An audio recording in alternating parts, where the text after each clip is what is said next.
everybody, welcome to Inking or Thinking. What I've got here is a list of 10 favorite reads of 2021.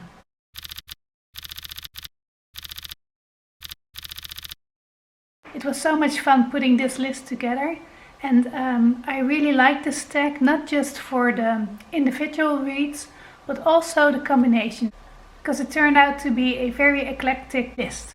Because I don't rate my books, I just looked at the list of all the books I read to see which ones jumped out at me.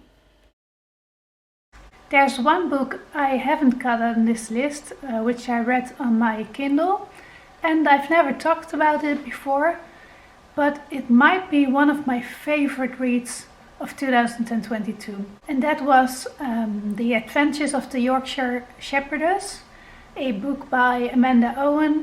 Amanda Owen is a mother, a shepherdess and a writer who lives with her husband and their 9 children at a Yorkshire farm, very remote. And she tells about all their daily adventures.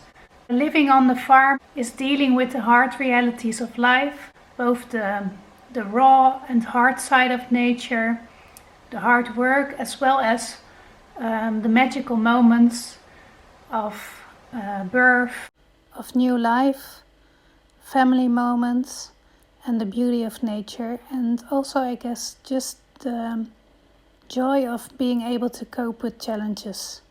It's a wholesome book in its realness. Really unique memoir because of their unique lifestyle, but it also resonates, I think, with the desire of many people to live a more basic life and spending more time in nature. The next book on my list is The Adventures of Sally, a book about a girl who suddenly gets an inheritance, I think, and her adventures and her suitors.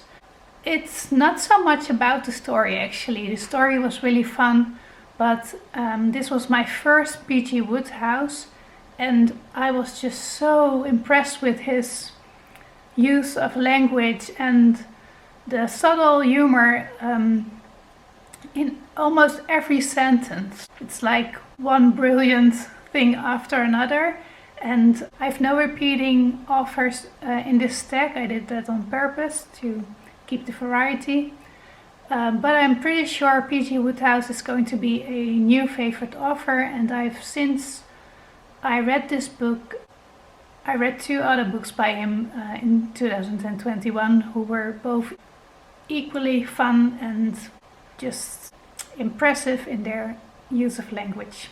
So now for a very different book is this non-fiction book, or actually a how-to book. And the book is called How to Take Smart Notes, and it's although it is about taking notes according to the Zettelkasten system, if I remember right, it's about so much more than the title suggests. It's almost a bit philosophical. I guess it's also really about building ideas and how you can build your own ideas from what you read, how you can retain those ideas, and how you can express those ideas. So although it's mainly written for people who write non-fiction or a thesis or something, it really stuck with me because I thought it was a celebration of ideas, but also encouraged me to think more deeply about the ideas that I come across and what they trigger in my own mind.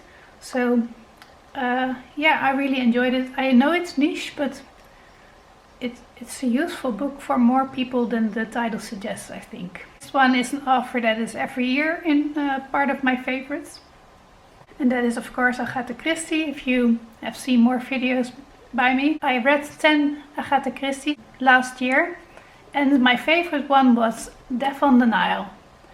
I think if you never have read Agatha Christie, this is one I would start with, because it's It's the ultimate Christie. In its psychology and in the fact that you suspect everyone because everyone has a motive. This one features Poirot and it was published in 1937. It's a group of strangers gathered together on a boat. It's exotic in those times when people didn't travel a lot and really appreciated even more being in a different surrounding. It's suspenseful, the pacing is really great, and it's a tight and enjoyable Christie mystery.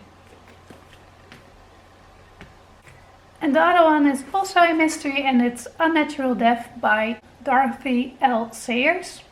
This was published in 1927 and is one of her Lord Peter Wimsey mysteries. This was my second Sayers and I really enjoyed it. It's a bit like Christie in the sense that it's not just an entertaining story, but there are also really meaningful thoughts thrown in throughout the book. Thoughts about philosophy and theology, and I really enjoyed that, and she's just a really great writer. I must admit I wasn't quick with this book, so like Death on the Nile, I kept on reading until I was finished. I think I read that in 2 sittings, and this one was one I had to take a bit slower. So those were my first 5 favorites of 2022. I've got a whole other stack left here still. So I think I'm going to close this one and make a part 2, so it won't be too long. Did you have a book in 2021 that was a favorite that you didn't see coming, like I did with the Yorkshire Shepherdess? I would love to know and chat with you in the comments. Bye! Happy weekend!